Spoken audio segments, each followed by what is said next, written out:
Jok, you got to take part in some match simulation today. How did you find it out there? Yeah, it was good out there. A bit quicker than usual, so it was my first taste of AFL footy, I suppose. So that was pretty exciting. How did you think you handled the pace? Yeah, I think I handled it fine, but you know, sometimes I got caught a bit here and there, and I didn't know when to dispose of the ball. But that comes with getting experience, and more of these match players in the future will probably help more. Saw you were there on the wing for most of the game. Is that a place that you really prefer to play, or you're just happy to go wherever you need to go? Yeah, well, I played wing for a while now. I've kind of got used to it, so it's a bit weird moving out of the wing. But look, I'm open to playing anywhere the coaches need me, but preferably wing. Now, you recently finished second in the 2-lap challenge at the club. Is that really a good chance for you to show and prove yourself to your new teammates? Yeah, absolutely. So Paddy's been the king for a while now, so I think it'll be good for him to have someone to compete with. And no wonder he got a PB as soon as he had someone to compete with. So hopefully I can get him once I get a bit stronger. You enjoy that sort of competitive edge at the time? Oh, absolutely. It gives you a bit of an edge when you're running. So I think just being competitive just comes out of you. And it certainly did for Paddy and it did for me. So I'll be breaking the PB soon.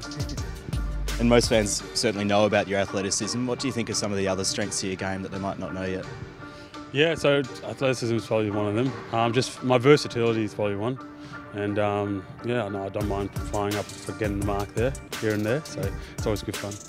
Now, you spent a bit of time with a lot of former AFL players and current AFL players in your time at St Kevin's Old Boys and Collingwood VFL.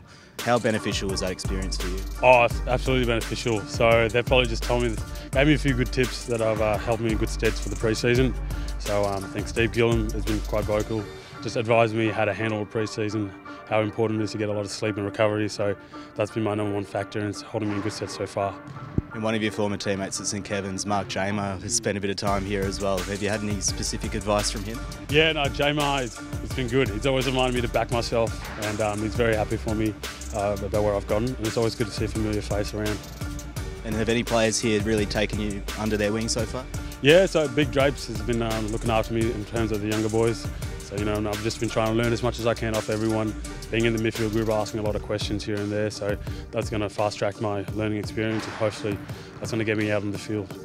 And the season's really quickly approaching now. Do you have any specific goals set for yourself this year? Yeah, look, so I'm taking it one step at a time. You know, today was my first match play. I will get another one in a week or so now. Build towards that and hopefully put my hand up for a JLT and hopefully for round 1 after that. But look, JLT is the first step, so I'll have my eyes on that right now. Great, well, good luck with it, and thanks very much for your time. No, thank you.